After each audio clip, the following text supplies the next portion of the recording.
Okay, I'm gonna let you get started, let everyone get started. I know we still have people logging in, but I want to make sure our three presenters have as much time as possible to get through their presentation. Good morning. This is the session, we're in room D5 for options and opportunities for increased diversity, equity, and inclusion in collection development. Our presenters today are from GOBI, Ashley Fast, Laura Zusman Foss, and Steve Hyndman, and I'm going to turn it over to them to get started. Hi, so I'm Ashley, and I'll kind of kick us off and introduce us a little bit in detail. I'm also going to share my screen right now with this PowerPoint, and you guys can let me know if you see it. Make sure it works. And let me put it in the presenter mode. Can everybody see that? We good? Awesome. So, as Carrie mentioned, we are here to talk about options and opportunities for increased diversity, equity, and inclusion in collection development. I'm Ashley Fast. I'm the Director of Collection Development and Workflow Solutions for the Eastern U.S., and I work very closely with Laura Foss and Steve Hyndman. Laura is our Senior Collection Development Manager and Profile Team Lead in the Eastern U.S. She works with a lot of schools, a couple in New York, but mostly in other parts of New England. And then many of you may recognize Steve Hyndman. He's the Senior Collection Development Manager for most of the schools in New York. And so each of us is going to take a little bit of time today to talk through, if I can get it moves. Here we go. So I'll kind of Steve will kick us off with a little brief history of profiling and just kind of like set the foundation of what kind of the weeds we're talking about today. And then Laura's going to talk about diversity in collection development and some of the work she and her two counterparts at GOBI do as far as adding new tags, our awards program, and kind of the work we're doing around DEI at GOBI. And then we're going to kind of bring it all together and talk about diversity collecting in practice. And at the end, we'll throw out a couple questions, and we'd love if you guys have something you do at your institution or kind of have a discussion around this at the wrap up of it. So I'm going to hand it off to Steve, and I will say we're going to kick our cameras off while we talk, just because I know sometimes like I'm a hand talker, and so I may distract people with that. And then we'll kick them back on at the end when we chat. Hi, everybody. It's a pleasure to be here. I hope the weather's as nice up there, or wherever you are, I should say anymore, as it is down here in New Hampshire. As we talk about this, I'm sort of going to give you the overview of how it works.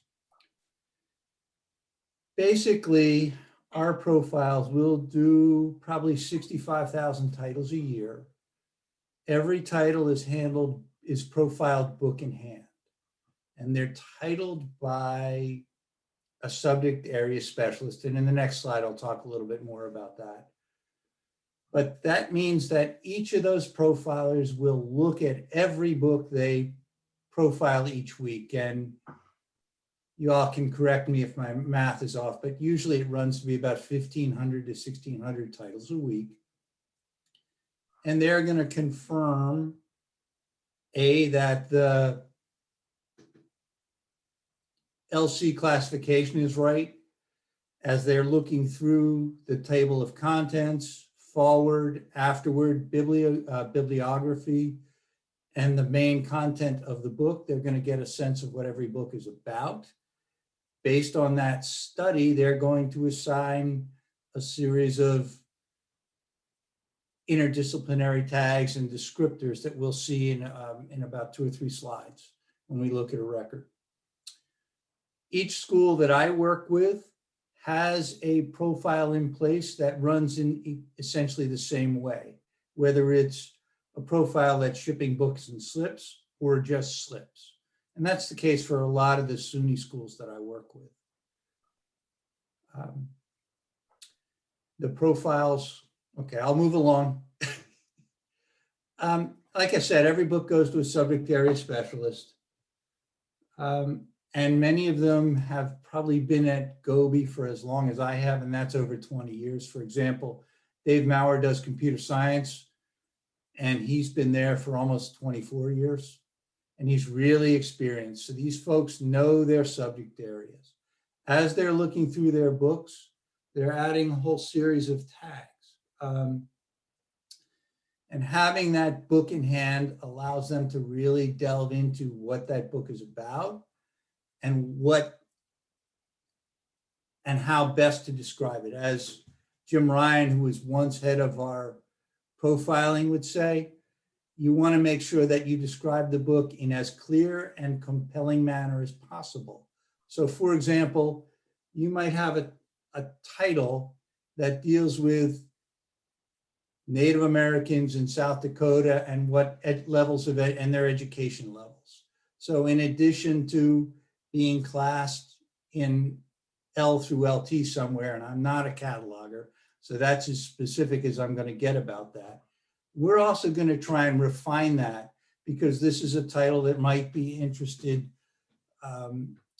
that might have interest for librarians collecting in the interdisciplinary of Native American studies, as well as libraries collecting for sociology. So we may go ahead and add a couple of additional tags. One of them might be the interdisciplinary topic, Native American studies. Since this might be a book about, say, South Dakota, we're going to also tag it with the geographic region of South Dakota. And we're also obviously going to assign the educational aspect of the educational aspect. So again, we're trying to give all of the librarians who are looking at this title the best sense and description of what the book might be about. And that's going to help them make a decision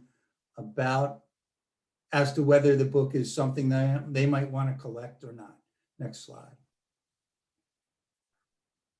And again, I talked about a record, and this is one of the records that you might see in GOBI as you're looking at your electronic slips. Again, it's a record that has the basic bibliographic title. It's got the title, the editor in this case, the publisher, date of publication, the binding type, and beyond that, and as well as the LC class and some LC subject headings. Interestingly, as we were running through this, Laura noticed yesterday, we didn't realize that George Floyd is now an LC subject heading. Tells you how important he is to the Black Lives Matters movement. So in addition to, like I said, LC class and the basic bibliographic data, we're going to assign some additional content based on what that profiler sees. In this case, the content level is general academic. That means that it's going to be accessible to predominantly freshmen and sophomores in college. In addition, if you look and see the YBP select level as well, they have made the decision to assign this as basic essential. And what that means is we feel this book is important enough. It should be in as many collections as is possible. Just as an aside, that basic essential does not get assigned very often. If my math is right, we did about 65,000 titles last year, and this tag basically gets assigned to about 5% of that. So it's pretty significant that we're saying this. We assign this very carefully, as we do all of our content and select levels, because we're trying to give you a clear and compelling picture as to what the book is about. In addition, we were talking about those interdisciplinary tags. This is going to get an aspects. This is going to get a sociological aspect because it's obviously about sociology. It's about Black studies. It's also about ethnic studies. Equally as important and sometimes overlooked is the fact that if we can find it somewhere in the content of the book that we're reviewing, we're also going to add a comment about who the editor is, what the book is about. In this case, it's a series of essays. And we're also going to try and tell you if the editor or the author has a faculty affiliation. In this case, it's San Jose State university. And that's important because there are many libraries who are trying to identify content that is written by their faculty members.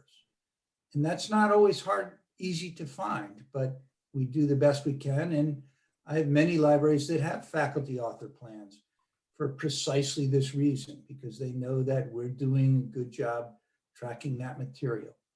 In addition, we're going to talk about what the format is. This is a collection anthology, which means it's a collection of essays. The geographic focus is the US, and the language is in English. So that's sort of how we describe this book. And it's trying to tell, and again, as I said, we're trying to be as clear and compelling as we can and give the librarians that we work with the opportunity to make a decision about whether that book is relevant or not. Next slide, please.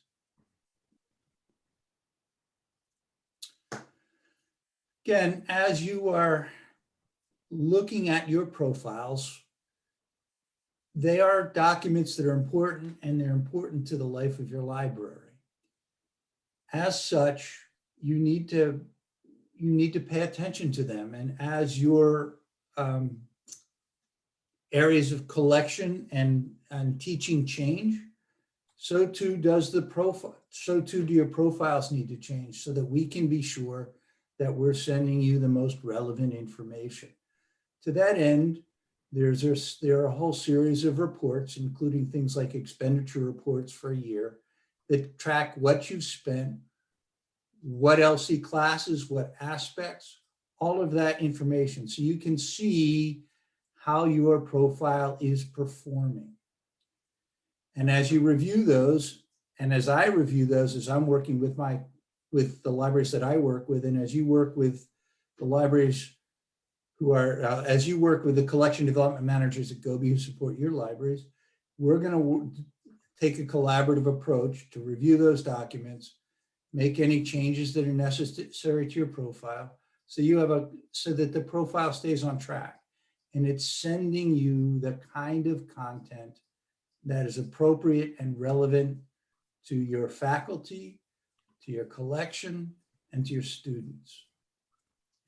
Often, and I'll flip to the other side of the screen for this, often there are sometimes areas, because your profile is sort of focused and fixed in some ways.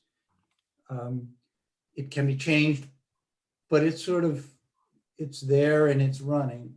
Sometimes there are titles that are published and outside of your approval plans, and often they're award winners. So I have many libraries that I work with where, in addition to the approval plan, they're looking at a series of awards and nominees and winners, because often they're published by presses that may or may not be on your press list, because they're small presses, they're unique, or they're topics that maybe aren't necessarily important, but they're not necessarily germane to your key areas of collection, but you still want to have them. And that's why you should take a look at the list of awards that we offer. I'm probably going to steal some of Laura's fire here, but I think there are over 900 awards that we're covering now. And in addition to that, I think this year we've added 22 awards that are specific to DEI, including these are just some of the examples that you see in the slides. Next slide, please. Last but not least, and this is the most important part to me, as Ash said, I work for schools in Eastern Pennsylvania and New York. And yes, we do sell you books. That's our business. But more importantly to me, in the work that I do and my approach with the libraries, and I think this is the same approach that all of my colleagues who are collection development librarians take, is we see you as partners as well, in that often librarians, in talking with faculty and students, will hear about new trends in collection development, new terms. And if in our conversations, those terms will come up and we don't often have an example for one. And by listening to you, we can take that back and review it and make sure that we are discussing it, and possibly it can be it can be added as a new aspect, a new interdisciplinary topic. So listening to you helps us make the plans better, our approval plans better, and they're going to work better for you. So again, that's part of that partnership. Very often I'll be reviewing awards and reviews with libraries, and they're going to come back and they're going to say, Steve, I don't see this award or this review. Can you go back and see if you can't cover it?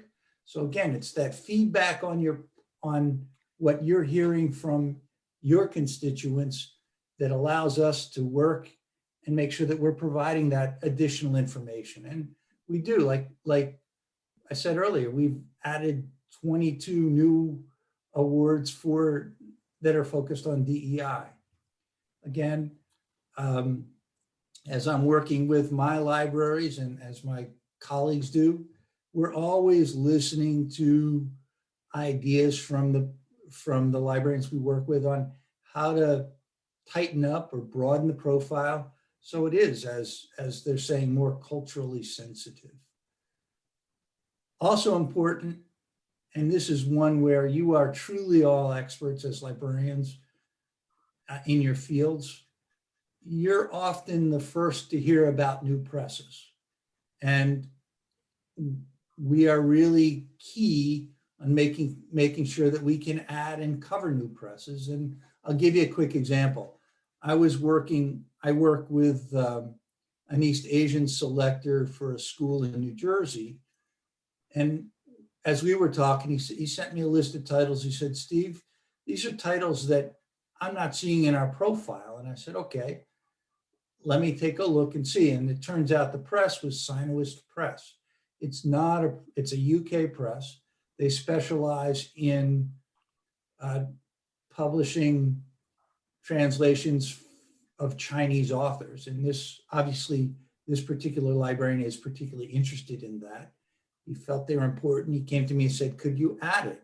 So I'm happy to say that a few months ago, SUNYLA Press became a new UK approval press. So we're working all the time to try and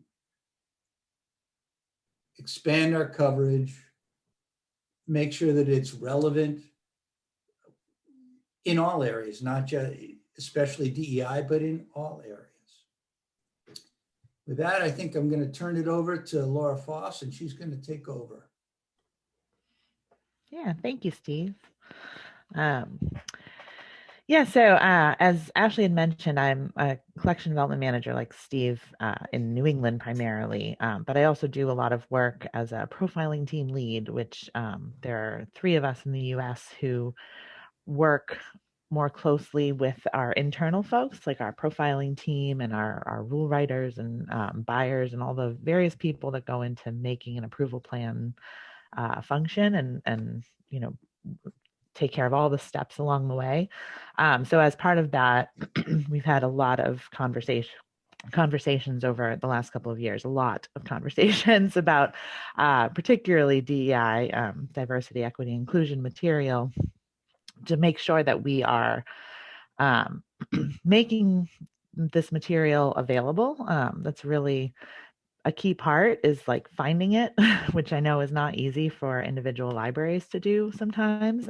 We see the challenges of it on our scale. So being sort of, especially if you're at a smaller library where you're the only collection development person, it can be really challenging. So we try really hard to kind of seek out, say, publishers, titles, content in various places that we can, bring in through GOBI that we think is going to be of interest to people. So just making sure that there is material for you to find is, I think, key. And the sort of assistance in identifying library needs, specifically again around DEI content. I think Steve talked about this a bit, running reports like what have you bought? How do your collections look using these particular interdisciplinary tags, especially? But also finding what you haven't bought can be really important. Where are the gaps in your coverage? If you have a Native American Studies collection and you realize, here are the 500 books you didn't buy in the last couple of years, that might be worth looking at to kind of figure out what books you probably should have in that collection. Or if you've got a new collection or a new focus at your university or library, that can be really useful. And again, having the use of those tags where we all know that LC just doesn't do the job as well as we would like it to do. So being able to use our interdisciplinaries to identify relevant material regardless of what subject it's in, where it falls in LC, is really helpful. We try to build, profiling strategies for sort of longer term collection. So again, whether it's a new initiative at your library or something you've been doing for a long time, using our various profiling tools to kind of identify what kind of material you want to be collecting is one of our goals as collection development managers. I always say, I don't want to send you books that you don't want. It's not the purpose of my job. I want you to be looking at material that is relevant for your collection, because otherwise you just end up with full stacks and nowhere to put new books. And it's just, a bunch of stuff has to get weeded. It's been sitting there for decades. So really, especially nowadays, it's really important to make sure that whether you're getting auto ship books or, selectors are looking at slips and choosing titles, that you're not overwhelmed by titles, because there's a lot of stuff out there, and that you're looking at titles that are actually relevant for your collection. And we do that, by trying to have regular meetings with all our libraries. I've had a lot of conversations in the last year or 2 years specifically about DEI needs, and how profiles can be tweaked to either limit to just DEI topics, or to ensure that we're covering DEI, in the broader profile. A lot of our approval plans have been running for a very long time, decades in some cases, and it's very easy for things to get out of sync. What was relevant in your library or university 20 years ago is probably not the same relevance today.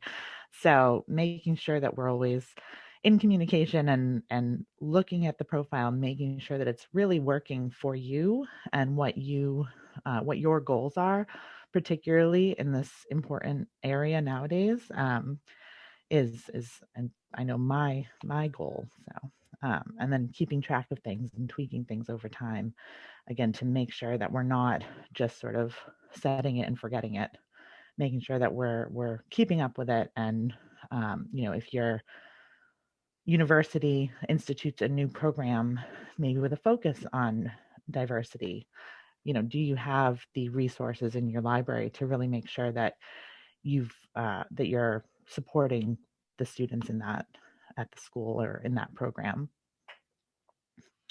Next slide.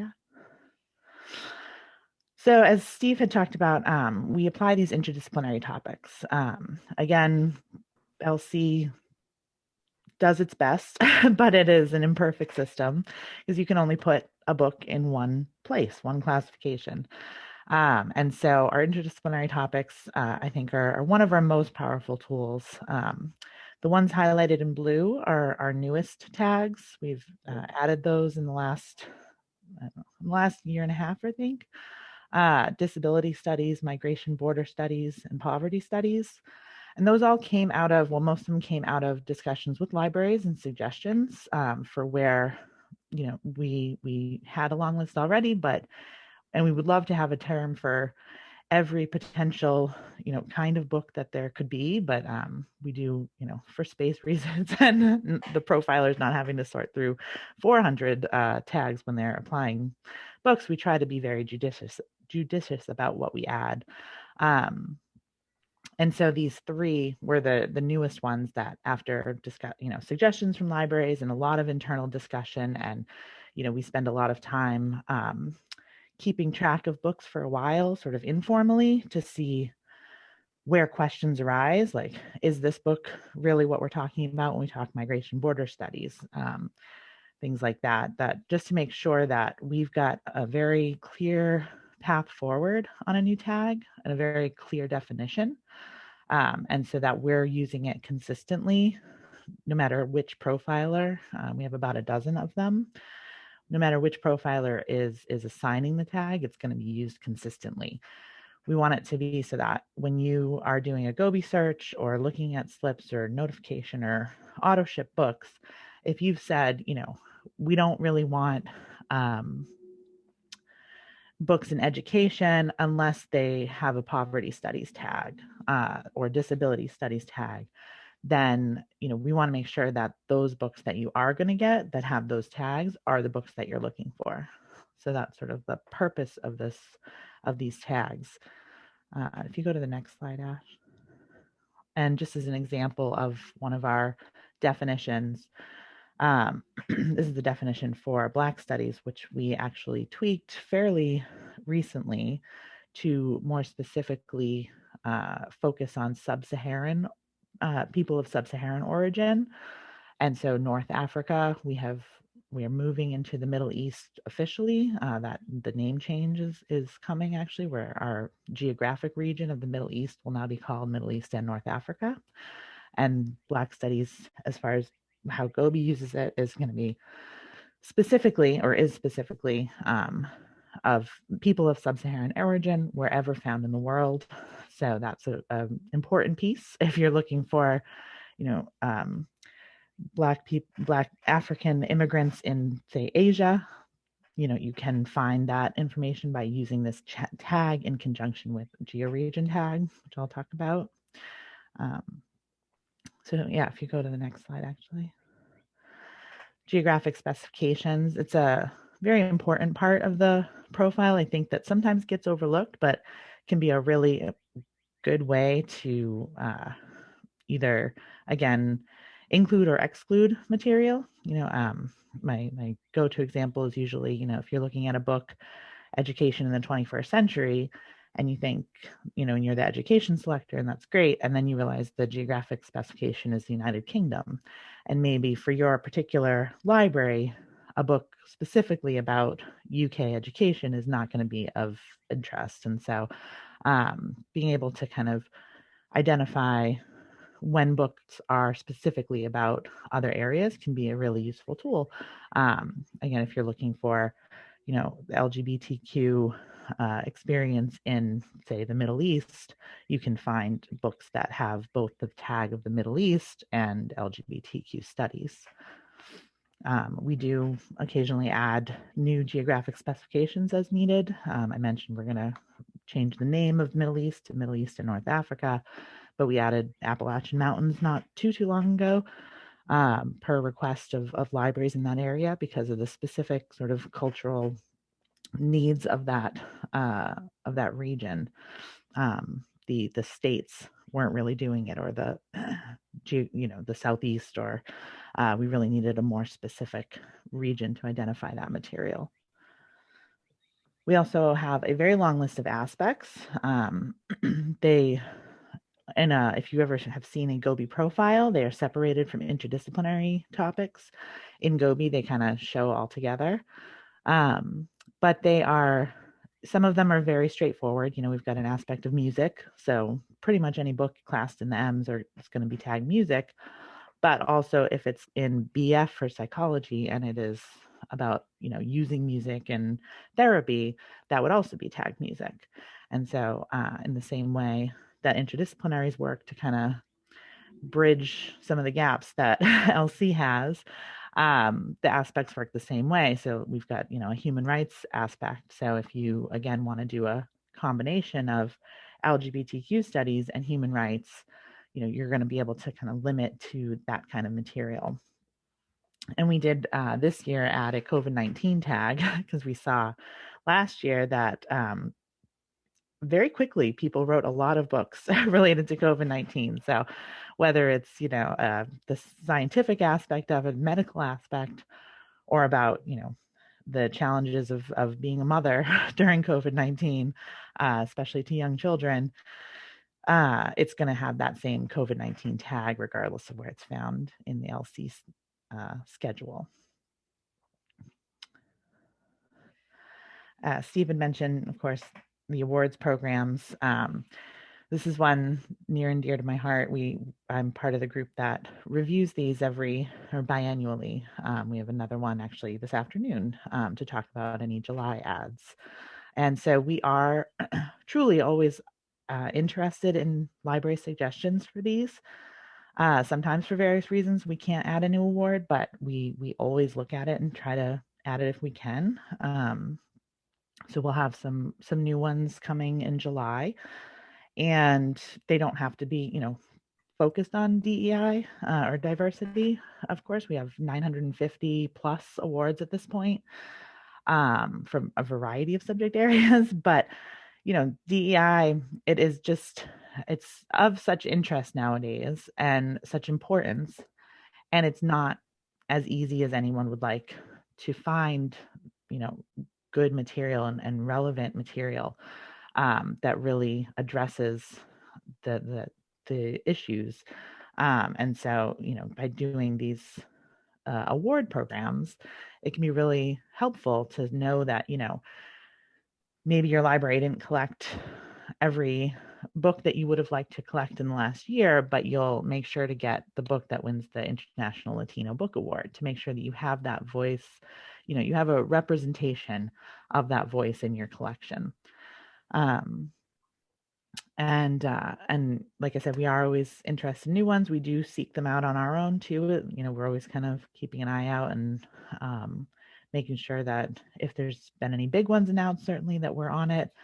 I didn't mention this earlier, but publishers as well is another one that we do try to keep an eye out for new publishers, particularly ones that are either owned by BIPOC people of color, or run by, or who have that publishers that have put out a lot of content in the realm of DEI, to make sure that we are, not having these big holes in what we're offering. So it's an ongoing conversation. We have a lot of meetings about it, but I think we've come a long way in the last few years to make sure that we're in a good position to at least have the broadest possible selection for you as you're trying to find this stuff yourself. So we also do have a reviews program related to awards, and we added like women's book review of books and world literature today in the last few years, again, to kind of go outside of the normal like New York Times book reviews. Another thing we are doing regularly is through our spotlight lists, which are in GOBI over on the far left of the screen. And they're sort of a hodgepodge of things, but there is a particular section specifically. It's called at this point Diversity, Inclusion, and Social Justice Collections. And you can see the variety of lists. And these are just sort of mostly curated by EBSCO librarians, actually. And they represent, best-selling, well-reviewed, topical works. Again, trying to help you identify material that you might not already have in your library that's really relevant to this area. And then very recently, I think in March was the first list, we started putting together a diversity, equity, and inclusion monthly spotlight list. And that is myself and several other people monthly looking at all of the titles that we profiled in the prior month that have one of our interdisciplinary tags of interest. And then, using that list to start with, which is, and then basically culling it down to what we think are the titles that are going to be most interest to libraries looking for DEI material. So rather than, we profile, as Steve said, I mean, a lot of books a year, 65 to 70,000 a year. And then even, the number of books with, say, a Black Studies tag or an LGBTQ studies tag, there's a lot of those as well. And some, sort of trying to get it, not necessarily, it's not a small list. There's usually about 200 books per month, but sort of trying to get at kind of a core, if you want to review the 200 books that came out that we think are going to be of most use to somebody trying to find DEI material, this is what the purpose of this spotlight list. And it is separate, so you can subscribe to it in GOBI and get a monthly alert just saying the new list has been posted.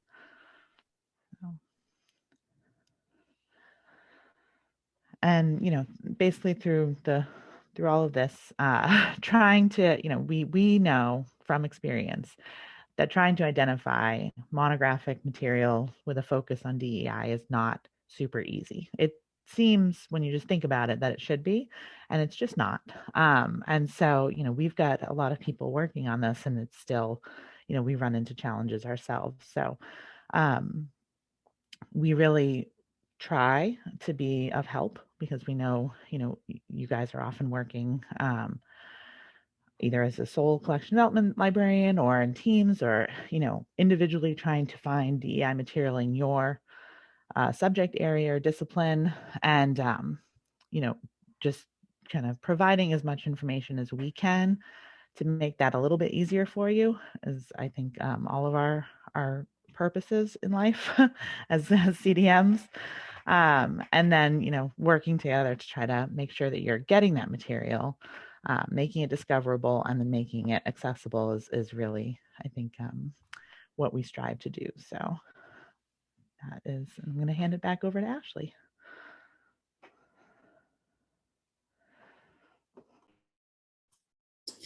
Thanks, Laura and Steve.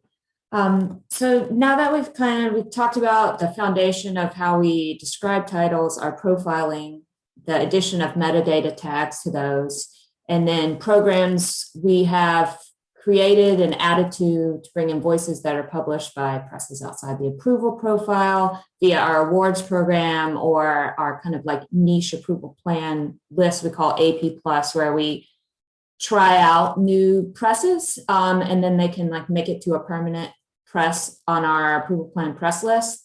Let's kind of look at, I guess, the full circle of that process. So we strive to listen to what libraries are needing and wanting when it comes to diversifying their collection, and then bringing in works from various voices, whether it be content, DI content, or by publishers or by awards.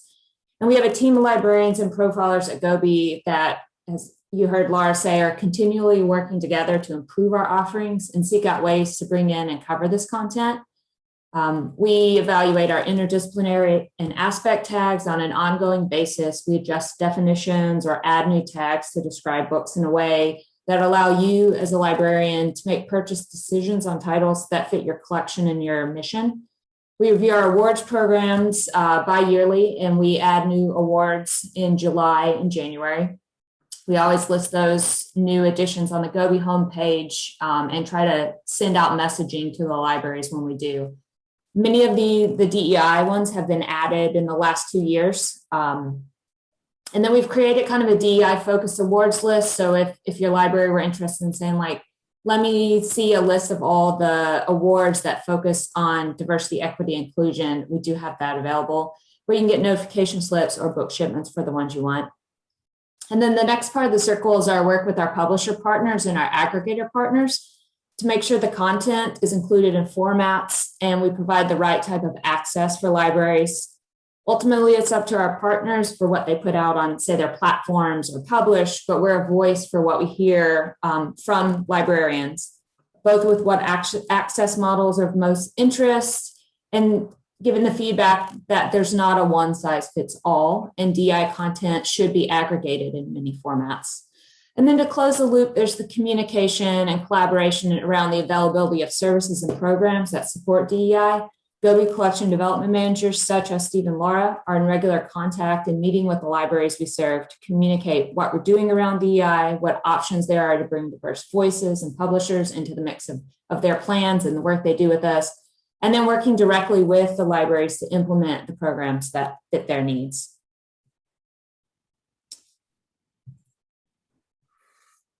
Sorry, my slide is like not moving. There we go. So kind of stepping back a bit further and talking about this as a company, we've really been working to make strides in the realm of DI in the last 2 to 3 years.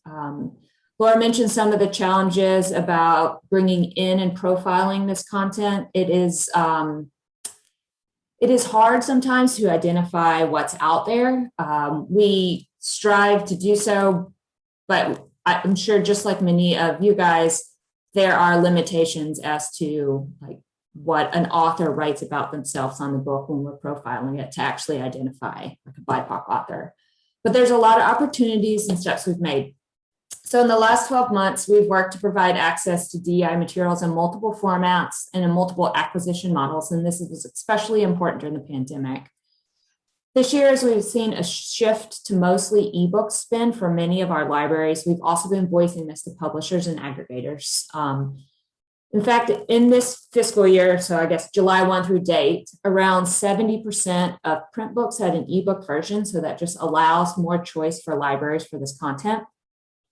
We've also focused on what we're bringing in, adding more diverse adult awards in the last 2 years than we ever have. And much of that work has come out of that working group Laura mentioned she's a part of. And then also a product that was added, a product of that group that was added with the tags Laura talked about earlier, the disability studies, the poverty studies, and the border migration studies tag. And all these help us to better describe the titles we profile. And then in addition, all of these tags are searchable in GOBI and can be layered within your library's profiles. And so as we look forward, we still have a lot of work to do, and we know that. We continue to evaluate our profiling practices regarding description and metadata to ensure we're best and accurately describing materials. We work with libraries on these tags to make sure the definitions we have are the best ones for the ecosystem we're a part of. And then we also continue to evaluate and onboard new independent presses, particularly those that publish DEI content. And we continue to seek out feedback from our library partners. So as we are kind of on that note, we would love to answer any questions you guys have. I'm not sure if anybody's written anything in the chat, but that's a great place to do so. You're also welcome to take your mute off in just a second and talk. I believe that's an okay thing to say. And then as you think about those, I also want to pose a few questions to the audience. We have about 15 minutes left, and we did that on purpose because this is a topic we would also love to hear from you guys on. What is your library doing to collect DI materials? Have you run into similar challenges we have with being able to find it, to seek out whether it's like a BIPOC press or an author, or easily get to that material? And are there any needs that you have around this that a vendor like GOBI could further assist with? I'll kick our videos back on, and I will stop sharing my screen. And Laura, as you already mentioned, that you are at the 15-minute mark. You do have, for the first question you do have is from Hillary Wong, and she is doing a project to identify BIPOC scientists, and she wants to know if there's a tool in GOBI that would help her, and this is more focused on books by BIPOC scientists. You want to do that one, Laura? You want me to take it? Yeah, go for it. You do the most work on this. So it's a great question. The very short answer is no, because we have tried. We have tried and tried. We did a whole project to try to do this basically exact same thing. And, you know, the problem, I don't know if this is what you're running into specifically, Hillary, but the problem is that, you know, unless people self-identify as BIPOC, you know, if they self-identify, then that's, you know, we can work with that. But we decided as we were looking at this, it's so difficult to sort of decide on our end to make to identify someone for them. You know, that's just that's a not the place that I think we are ready to be. And they're just, I mean, we did a project where we were looking at a whole lot of books and trying to see, like, do people self-identify? Is this something that we could sort of add, sort of maybe an author identifier to help people find this material? And people just don't put it in, that's not that they're presenting themselves as a scientist. And so it does not necessarily, that's not their race, their background, their sexuality, whatever it is not how they're presenting themselves when they're writing a book on, say, chemistry. And so for us trying to be the ones who assign that identity, we just don't think we can do well or safely or smartly. And so at this stage in the game, at least in 2021, it doesn't seem like something we're going to be able to help with. We would love to, believe me, but it's just like I said, until somehow it becomes something that everybody just identifies themselves so clearly and helpfully on their books, then it just isn't something that I think we are able to do. So, I think as a librarian, you may be able to, do more decision making in that front as you're seeking out authors and books, but from the company perspective, it's not something that we unfortunately can at this point get into doing, basically. So I hope that answers your question. Sorry. we really have tried. Okay, next question is from Jacqueline, and she said she apologizes because she may have missed this, but it might also be something to help for anyone who also may have missed it. What is the best way to identify books by this is almost the same question in a way. What is the best way to identify books by authors from different identity groups? Do you think the answer is the same as what Laura just said? They kind of go hand in hand, whether it's a BIPOC author or somebody's identifying in a certain, with a certain group. I think you said we can't safely do it at this point. So we have taken kind of the stance of it's on the table, but at the moment we don't have the ability to comfortably do that. Yeah, I think the one area where it sometimes happens more often is in like literature, poetry, that because so often a person's identity is sort of tied to the content that they are publishing, not always, but often. So, we are able to the Black Studies tag, for example, could be used or is often applied on books by Black authors writing literature. But if it is, if the author happens to be Black and is writing about, I don't know, a novel, a sci-fi novel, for example, I've seen that, is the fact that they're Black relevant to the content of the material? No. So it really depends in that case too. I think it's a little bit more frequent there just because, with any author writing a novel or poetry or whatever, it's just a little bit more personal. And so that it tends to kind of coincide the author's sort of identity and the content of the book. But we're also not going to, assume that the author wants to be tagged Black Studies when they are writing a sci-fi novel, if that makes sense. Okay, this question is from Ellen. Do you only show the first LC subject heading in your GOBI record? The title shown has 6 more DEI subject headings in its OCLC record. You want me to take that one? Sure. It's space available. Actually, in GOBI, there's space for up to 2 LC subject headings, depending upon what are chosen. So unfortunately, it's a system limitation more than anything else. If we could show them all, we would, but we just don't have space when we're trying to put so much additional information about the book in that record. Yeah.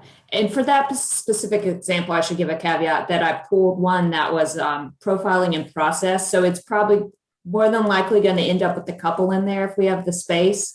but I grabbed it a little bit before the final kind of process happened over the weekend. So, but Steve's right. There's a bit of space limitations when it comes to how many characters we have to put in for subject headings. Hey, there's a few people talking about some projects they've worked on, and some of them are related to, our previous question on BIPOC. But there is a question from Ben, and he's saying that I noticed that GOBI has good coverage of academic titles, but not much coverage from independent publishers and some titles published by the Big Five written by academics. Do you have any plans to provide more access to those titles? What are the Big Five? Sorry, this is where my Penguin and I'm gonna assume yeah. Elsevier. Okay. I'm gonna assume like Okay. Elsevier. Yeah, Okay. like. Yeah. Do you want to take this one, Laura? Sure. No, Ben, if you want to, I just for 1 second, if you want to clarify, I just want to make sure I asked your question correctly. Yeah, Okay. That was my A assumption. little bit. Yeah. Sorry. In Random House, so more pop than.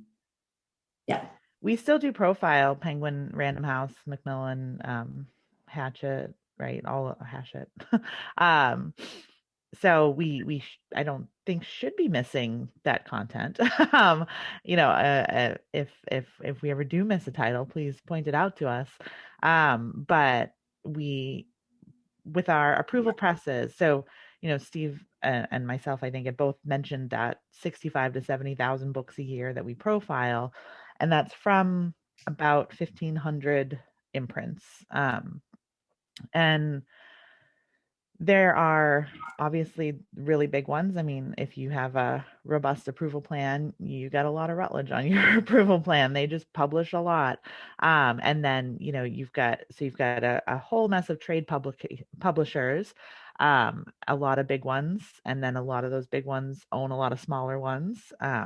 And we try to be comprehensive with any press that's on our press list. So those 1,500 presses. We also handle small press distribution through our approval process, SPD. We do, and then we have DAP distributed art presses, something like yeah. And then through our AP Plus program, as Ashley had mentioned, we try to bring in sort of test pilot projects for a publisher that we think might be a good ad, but we want to kind of try it out for a little while, make sure that we can actually that they make sense to add. We also use AP Plus to bring in an individual title sometimes that we just think is really good from a press that we don't handle otherwise. And when we don't handle a press, there could be various reasons for that. So we do have to be able to get the books. I know that sounds simple, but sometimes that can end up being a limitation from a small press if they aren't able to actually supply the books to us. It's possible, or if they only take a check or something. We have to be able to pay for the books as well. So there are a couple rules that we just have to follow because we just work on a larger scale. That being said, we used to have a cutoff of, I think a press had to put out like 10 books a year to be considered. And now we're like, basically, if they put out a couple, 2 or 3, we'll still consider them. So it doesn't have to be a press that is, putting out 20 books a year by any means to be added. And we try to add smaller presses. I mean, we really do. We're not opposed to it by any means. If they're putting out, primarily academic titles, I will say, like it does have to be of interest to a general academic audience. If it's a press that solely does, romance novels, for example, we probably aren't going to add them. But if there are, we evaluate presses regularly and are happy to take suggestions. So if you do think that we're missing any, especially key publishers, even tiny ones, we're happy to look at them. And I'll kind of add a couple little points too. The other would be Steve and Laura mentioned their like collaboration with libraries. If your library has an older plan, a lot of times we saw in the past where that AP plus, it's like all of those small presses live on what we call the same imprint ID. So they're all profiled under the same kind of ID on our system. There are schools that did away with the AP plus in the past and maybe haven't added it back in. I think these days it's worth having AP plus as a slip at the least, if you do have a slip plan or a book plan, so that you actually see those kind of one-off titles and small presses we're trying out. There's a lot of great content that falls with an AP plus list that you'll miss otherwise. May I add one quick comment to this? Ben, excuse me, a lot of the publishers that you mentioned were publishing what I might class as popular content, popular reading.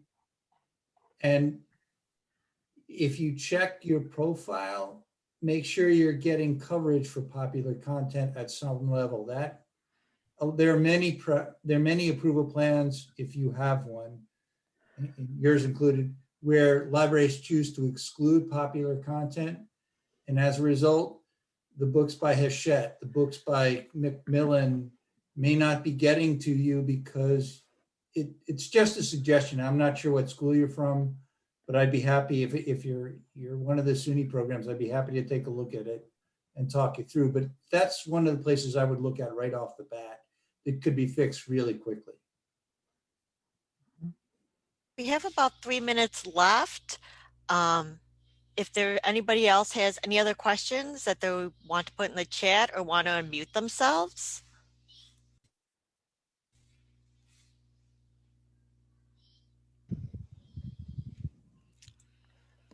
I think we're all good. So on behalf of SUNYLA, I want to thank the three of you for walking us through the GOBI process for DEI and for letting us know how to do that, and obviously making those changes that we might need to make in our profiles if we haven't taken a good look at them in a while. Thank you, the three of you, so much. There is the continuation hub if you have any further questions, or obviously you can contact Ashley, Laura, or Steve, or your GOBI rep if you have more questions as well. Thank you. Yeah, thank you. Thank you all very much. Have a great day. Thank Bye. you. Take care. Bye-bye.